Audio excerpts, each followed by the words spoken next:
नमस्कार दोस्तों, मेरा नाम है शशिकांत पंडित और आप देख रहे हैं मूनस्टोन क्लासेस।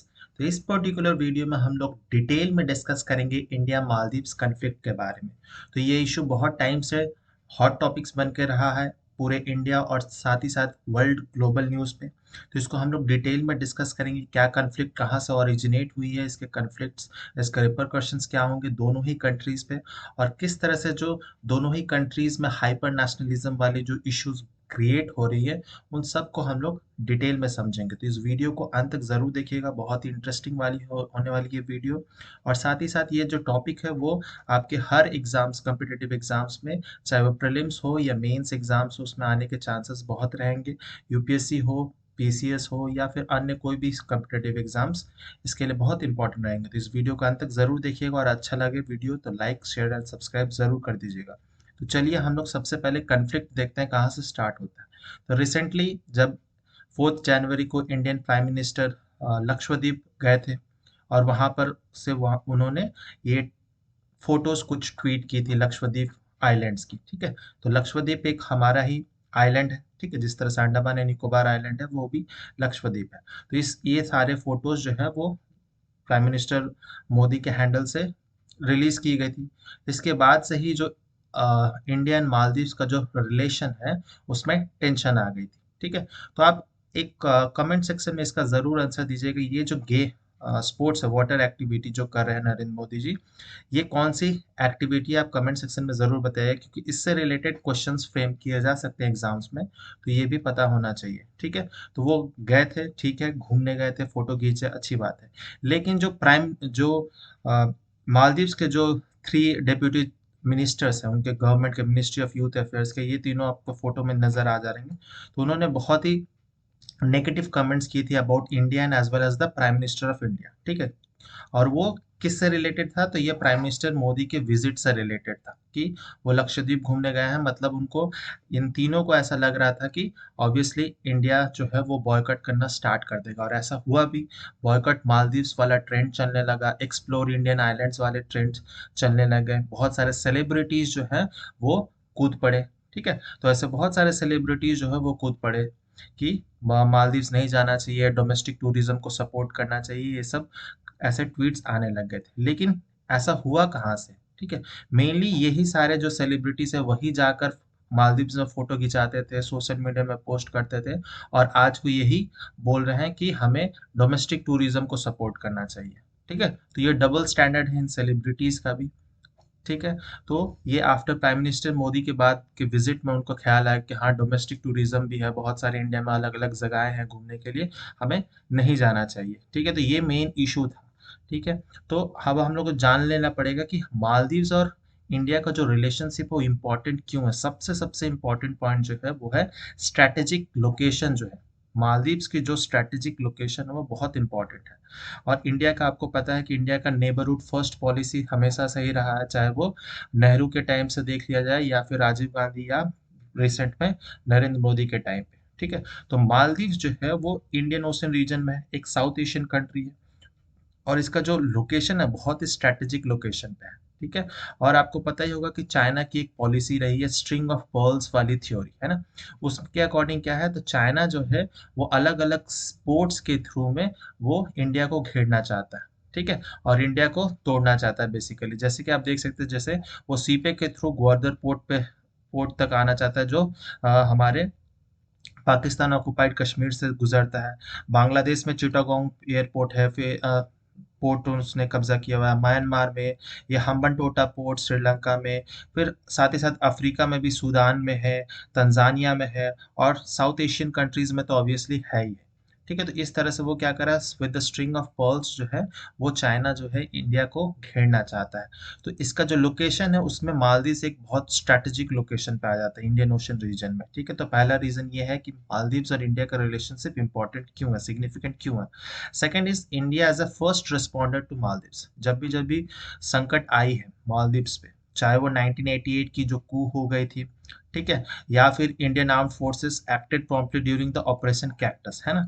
तो ये ऑपरेशन कैक्टस से भी रिलेटेड क्वेश्चंस फ्रेम किया जाता है कि जब 1988 में मिलिट्री कू हो गई थी, तो उस समय कौन सबसे पहले गया था, तो ऑब्वियसली इंडिया गया था। इंडिया के आर्म फोर्सेस ने ऑपरेशन किया था और उसको शांत किया था।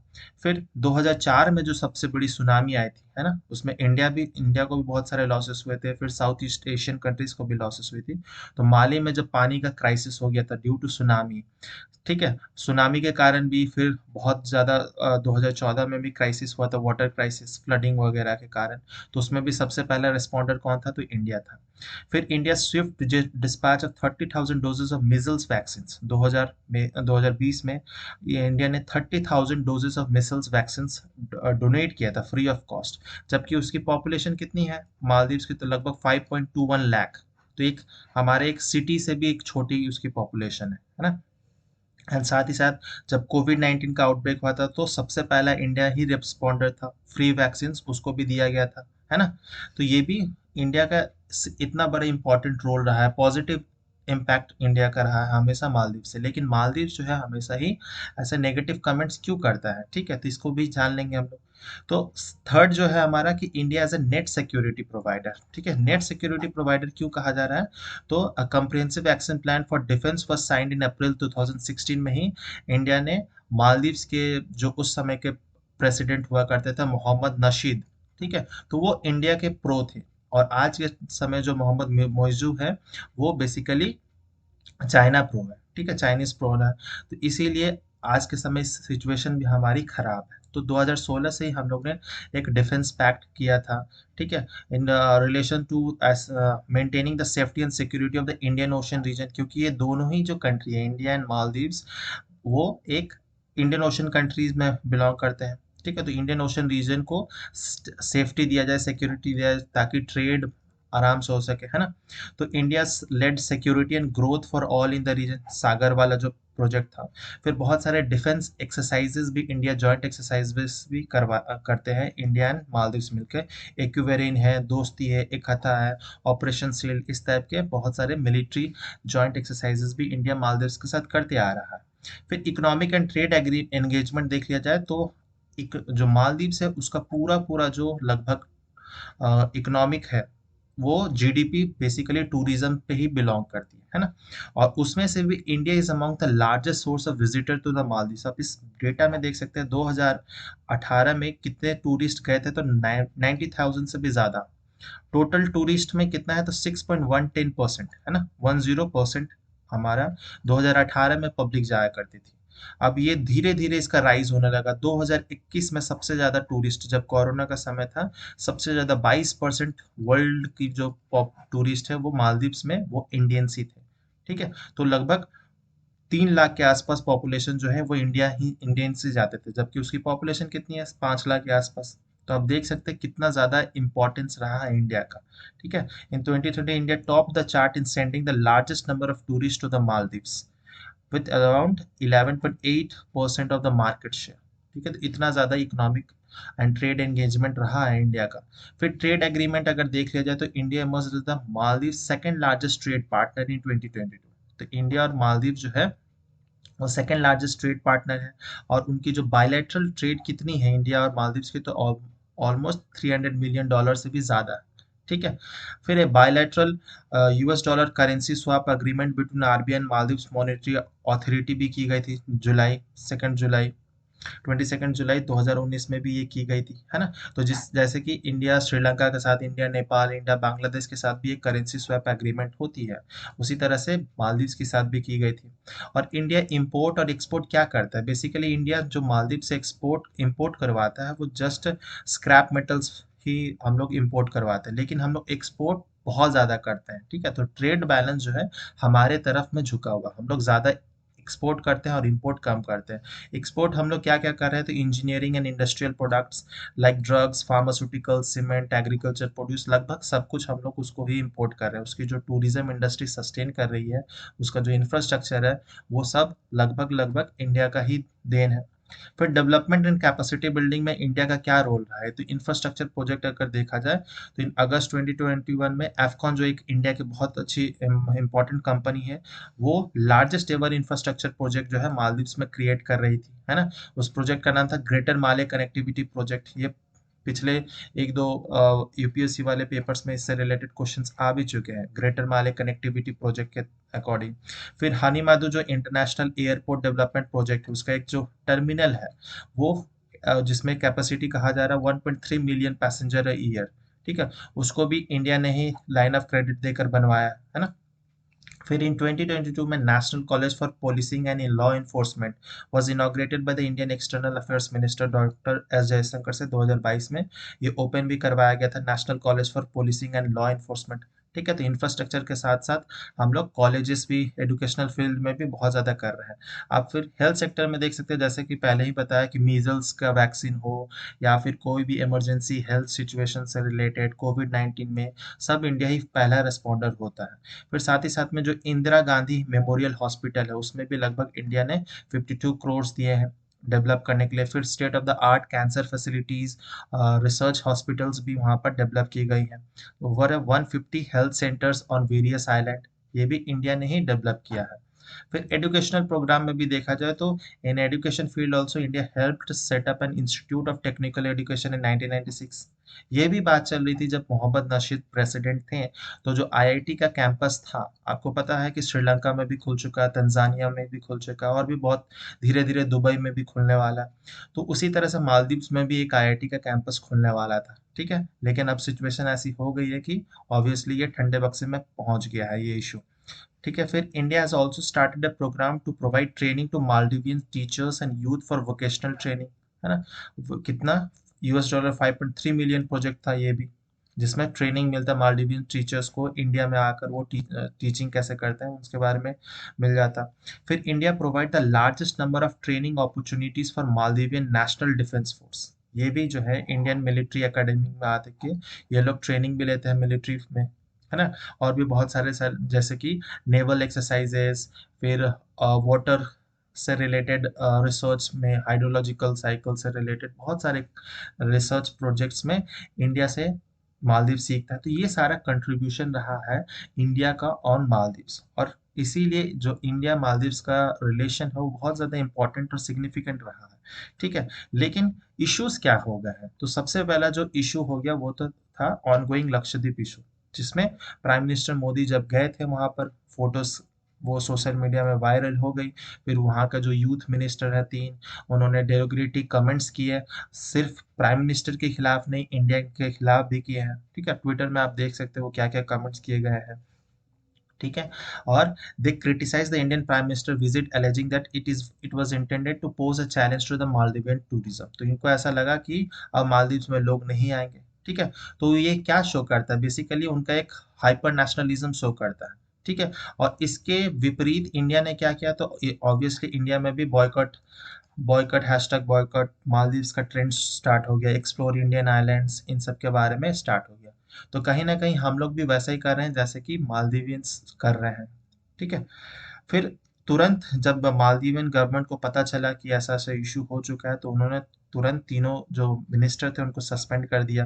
फिर this controversy has lead many Indian to cancel there hold holiday bookings in Maldives. Maximum बहुत सारे वेबसाइट है जो टूर्स एंड ट्रैवल पैकेजेस बनाते हैं, और ये सब इन्वॉल्व हॉस्पिटलिटी डिपार्टमेंट, इन सब में क्या हो रहा है, ये सारे कैंसिल किए जा रहे हैं। और इंडियन जो है वो ज़्यादातर अब इंडियन टूरिस्टिक प्लेस आइलैंड्स में, अंडमान निकोबार या फिर मालदीव्स में भी जा रहे हैं। ठीक है, और Maldives tourism industry would be concern about the potential impact of the controversy, है ना, क्योंकि उनका जो लगभग अगर 22% जो उनकी टूरिस्ट है वो अगर इंडियंस हैं, तो ऑब्वियसली उनका इम्पैक्ट तो होगा, जीडीपी पे बहुत बुरा नेगेटिव इम्पैक्ट होगा।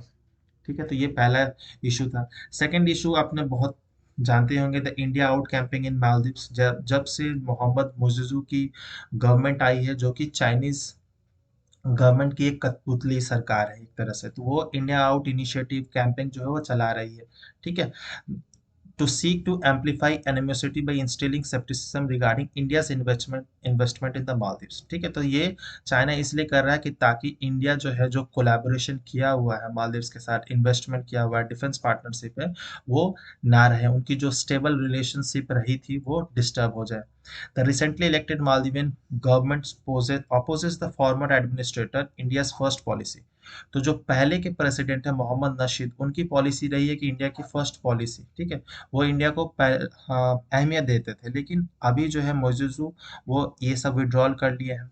और इंडिया आउट कैंपिंग किस लिए था, तो जितने भी हमारे मिलिट्री सोल्जर्स जो मालदीव्स को सिक्योरिटी प्रोवाइड कर रहे थे, उनको बेसिकली बाहर जाने के लिए कहा जा रहा है। ठीक है, उनको ऐसा लगता है कि उनकी जो सॉवरेनिटी है वो हार्म हो जा रही है। ठीक है, तो ये इशू था इंडिया आउट कैंपिंग्स के बारे में।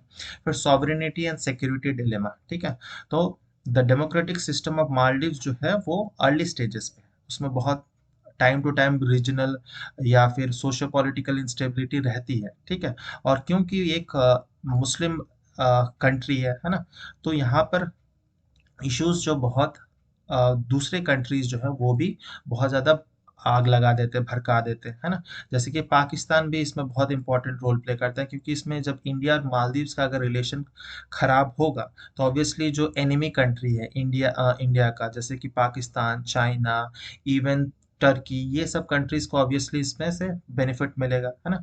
सो the present government in Maldives strongly feels that India military presence in the Maldives is a threat to the country's national security and sovereignty.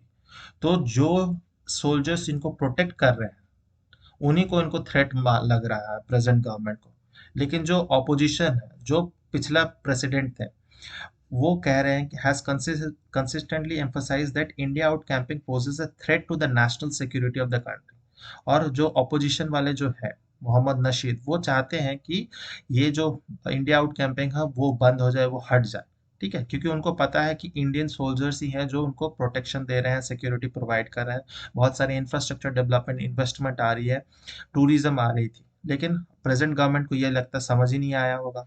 फिर इंडिया और श्रीलंका एंड मालदीव्स का एक ट्राइलैटरल मैरीटाइम सिक्योरिटी कोऑपरेशन भी था, 2011 से इस्टेब्लिश था, जिसमें तीनों कंट्रीज मिलकर उसमें मेरी टाइम सिक्योरिटी पे डील करेंगे, ताकि जो लेन देन है और इंडियन ओशन के रीजन के थ्रू स्पेसिफिकली वहाँ पर कोई इश्यूज ना बन सके, आराम से लेन देन हो सके इन कंट्रीज के बीच में। अगर कोई घटना हो जाती है, दुर्घटना, तो उसमें भी ये तीनों कंट्रीज मिलकर काम कर सके, है ना। तो ये इस पे भी इंडिया, श्रीलंका एंड मालदीव्स काम कर रहे थे, लेकिन प्रेजेंट गवर्नमेंट के आने के बाद में ये भी बंद हो चुका है। ठीक है, फिर revocation of hydrographic survey agreement. ठीक है, तो जैसे कि बताया मैंने, it was originating that the hydrographic data inherently had a dual nature in the information collected from the seas can be used for civilian as well as military purposes. ठीक है, तो मालदीव्स के पास इतना तो रिसर्च फैसिलिटीज नहीं था, तो obviously India जो ही है वो हाइड्रोग्राफिक सर्वे करता था।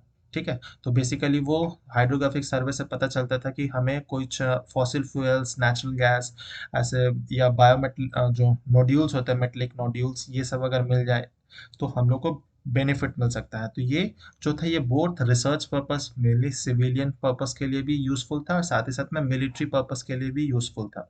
ठीक है, तो मालदीव्स ने इससे अपने आप को अलग कर दिया। तो Maldives have apprehensions about the India's hydrographic activity. उनको लगता है कि वो इंटेलिजेंस कलेक्ट कर रहे हैं, तो ऑब्वियसली इंटेलिजेंस तो इंडिया कलेक्ट कर रहा है, लेकिन मालदीव्स को हर्ट करने के लिए नहीं कर रहा, वो इंडिया अपने आप को इम्प्रूव करने के लिए कर रहा है। ठीक है, तो अगर चाइना भी अगर ऐसा एग्रीमेंट करेगा, तो ऑब्वियसली चाइना भी करेगा। ठीक है, तो इसमें तो कोई प्रॉब्लम नहीं है। फिर Maldives recent decision to revoke the agreement was with India with for joint hydrographic survey in its water causing concern in the India strategic circle, है ना। तो ये इसने रिमूव कर लिया है अपने आप को इससे, हाइड्रोग्राफिक सर्वे एग्रीमेंट से। फिर चाइना फैक्टर जो सबसे सबसे मेन इंपॉर्टेंट फैक्टर है, मालदीव जो ऐसा कर कैसे रहा है, उसकी हिम्मत कैसे हो जा रही है 5.21 लाख वाले पॉपुलेशन वाले कंट्री को, तो बेसिकली उसमें उसके पीछे चाइना है। ठीक है, और चाइना का जैसे मैंने बताया स्ट्रिंग ऑफ पर्ल्स वाली थ्योरी है, जो चाइना धीरे धीरे इंडिया को घेर रहा है, इंडिया के साथ साथ और भी कंट्रीज को वो घेर रहा है, ताकि वो आसानी से ट्रेड कर सके और वर्ल्ड की नंबर 1 कंट्री बन सके, इकोनॉमिक टर्म्स में, नेवी के टर्म्स में, और भी बहुत सारे टर्म्स में। ठीक है। Maldives has massive Chinese investment and became a participant in China's Belt and Road Initiative। ठीक है, तो चाइना का जो बेल्ट एंड रोड इनिशिएटिव है जिसमें पाकिस्तान और भी बांग्लादेश भी इवन है, तो उसमें भी मालदीव्स ने भी हाथ मिला लिया है चाइना का। फिर India and Maldives relations is suffered a setback when Maldives enter into a free trade agreement with China in 2017। जबकि इंडिया एंड मालदीव्स का ऐसा कोई भी फ्री ट्रेड एग्रीमेंट अभी तक नहीं है, लेकिन चाइना के साथ में उसने कर लिया है फ्री ट्रेड एग्रीमेंट। फिर there is speculation about Chinese plan to develop a naval base in Maldives. ठीक है, तो ऑब्वियसली चाइना हमेशा ऐसे करता है कि उस कोई भी कंट्री, छोटे कंट्री को डेप्ट ट्रैप में फंसा लो और उसका कोई लैंड ऑक्यूपाई कर लो, वहां पर मिलिट्री बेस बना लो, डिफेंस बेस कुछ भी बना लो। जैसे कि श्रीलंका में हम्बनटोटा पोर्ट है ना, फिर ग्वादर पोर्ट जो पाकिस्तान का है। डेप्ट ट्रैप के अंदर में सबने क्या किया, चाइना ने इन सब जगह को अपने नेवल बेस बना लिया, अपना मिलिट्री बेस बना लिया है। तो ये सारे मेन प्रॉब्लम्स हैं। फिर हम लोग अगर वे फॉरवर्ड देखा जाए, तो वे फॉरवर्ड है कि discover and develop tourism destination in India. सबसे पहला जो इशू ही बना था वो मेनली लक्षद्वीप टूरिज्म से रिलेटेड ही था। तो अगर हम लोग अपने ही कंट्री में अलग अलग जो लोकेशंस है उसको डिस्कवर करें, जो कभी अनडिस्क्लोज्ड है, हिडन ट्रेजर जिसको कहा जाता है। बहुत सारे इंडिया का जो कोस्ट लाइन है लगभग 7500 किलोमीटर्स का है। इतने बड़ा हमारा कोस्ट लाइन है, हम लोग बहुत कुछ इसमें डिस्कवर कर सकते हैं, लेकिन हम लोग डिस्कवर नहीं करते। हम लोग ऑब्वियसली ऐसे ही कंट्रीज में जाते हैं, बहुत लोग जैसे कि मालदीव जाते हैं, बहुत लोग बाली, सुमात्रा, फिर थाईलैंड वगैरह भी बहुत लोग जाते हैं। ठीक है, तो इंडियंस तो ऑब्वियसली बाहर के कंट्रीज में घूमना पसंद करते हैं, जबकि इंडिया में बहुत सारे ऑप्शन है, गोवा, केरला, लक्षद्वीप, अंडमान निकोबार आइलैंड्स, इवन ओडिशा, आंध्र प्रदेश, जितने भी कोस्टल स्टेट्स हैं हमारे, उसमें भी बहुत सारे अपॉर्चुनिटीज हैं रिगार्डिंग टूरिज्म, और specially regarding the coastal tourism. ठीक है, वाटर बॉडी टूरिज्म के लिए। सेकंड है हमारा कि डेवलप टूरिज्म फैसिलिटीज। ठीक है, तो अगर हम लोग को मिल भी जाता है तो हमें उसमें टूरिज्म फैसिलिटीज को भी डेवलप करना पड़ेगा, जैसे कि infrastructure, transportation, road and utilities, है ना। तो जैसे कि इंडिया में जो लक्षद्वीप है उसमें 2 होटल्स खोलने की बात की गई है बाय द टाटा ग्रुप्स। इसी तरह से बहुत सारे और भी कंपनीज है, जैसे कि इसराइल जो है वो भी एक डिसैलिनेशन प्लांट लगाने वाला है लक्षद्वीप में, है ना। तो ये सारे अगर इंफ्रास्ट्रक्चर डेवलप होंगे तो ऑब्वियसली जो इंडियन टूरिज्म है वो भी बूस्ट अप होंगे। लेकिन लक्षद्वीप के साथ एक प्रॉब्लम बहुत है कि अगर हम लोग को एज ए इंडियंस भी अगर हम लोग जाएंगे लक्षद्वीप में, तो हमें एक परमिट लेना पड़ता है। ठीक है, क्योंकि लक्षद्वीप जो है एक बहुत ही इकोलॉजिकली सेंसिटिव एरिया है, तो उसमें बहुत ज़्यादा लोड नहीं दिया जा सकता, बहुत ज़्यादा टूरिज्म उस पर नहीं फोक रखा जा सकता है, क्योंकि इकोलॉजिकली सेंसिटिव एरिया है। 96% जो उसका एरिया है वो फॉरेस्ट कवर्ड में है।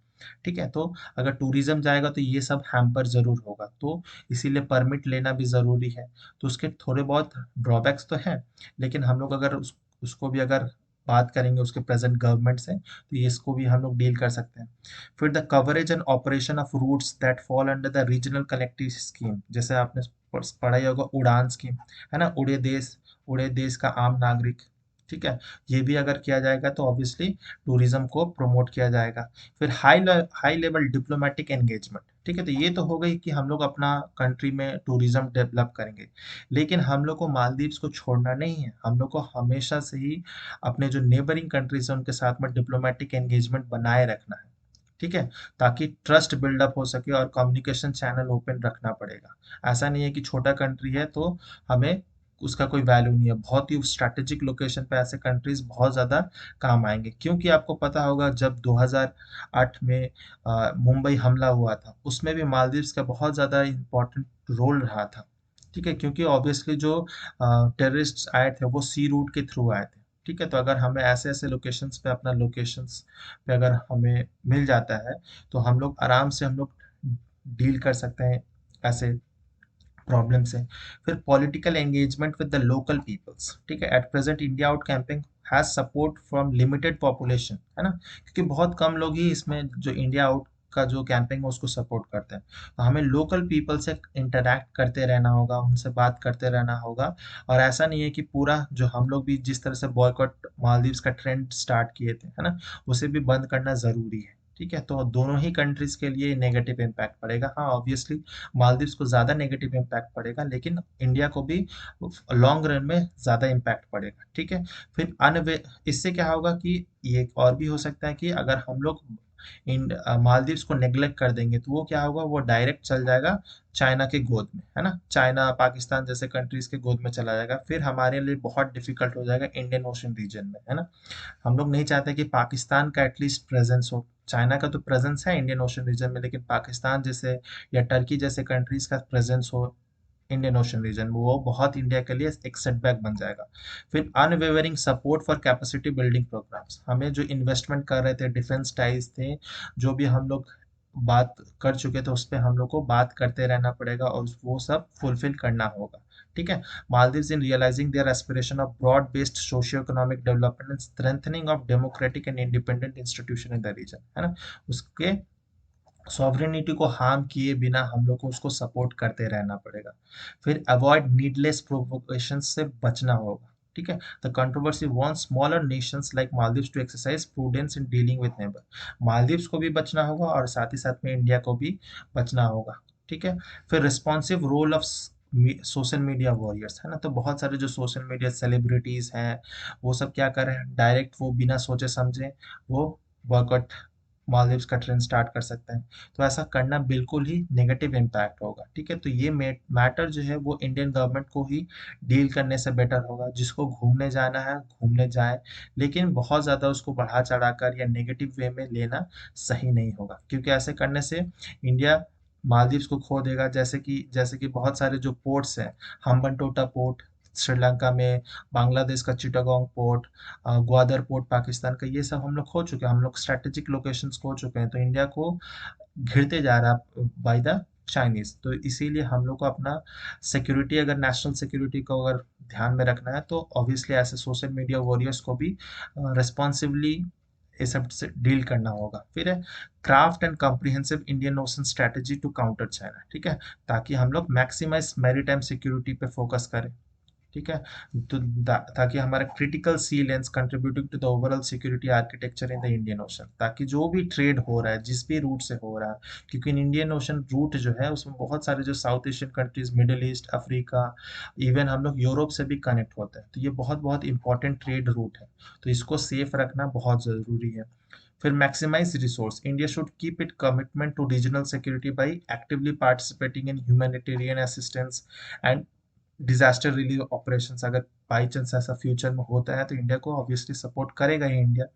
फिर इंडिया एक्टिवली एंगेज कर सकता है जो क्वाड ग्रुप है ना, quad group basically India, Japan, Australia और यूएसए की है। तो इसके लिए भी हमको एम्फोसिस देना पड़ेगा कि क्वाड ग्रुप भी किस तरह से चाइनीज एग्रेशन को कम किया जा सकता है। लेकिन क्वाड ग्रुप इस समय में जो है वो बहुत कुछ काम नहीं कर पा रहा है, क्योंकि इसकी मीटिंग ही नहीं हो पा रही है।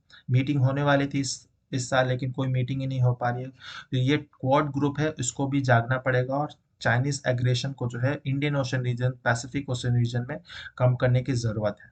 ठीक है, तो अब अगर हम लोग इस वीडियो को कंक्लूड करें तो अ coordinated synergy between India's neighbourhood first policy, India के हमेशा से ही रही है neighbourhood first policy, and Maldives की भी जो इंडिया फर्स्ट अप्रोच रही है। ठीक है, जो मोहम्मद नशीद जो पुराने प्रेसिडेंट थे उनकी रही है, ये दोनों को ही मिलकर काम करना ज़रूरी है।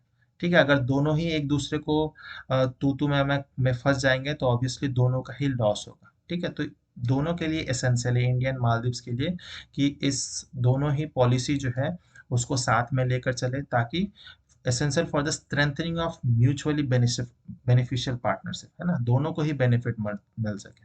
ठीक है, तो इस तरह से आपको सब कुछ क्रिस्टल क्लियर हो चुका होगा इंडिया मालदीव्स के जो कन्फ्लिक्ट के बारे में।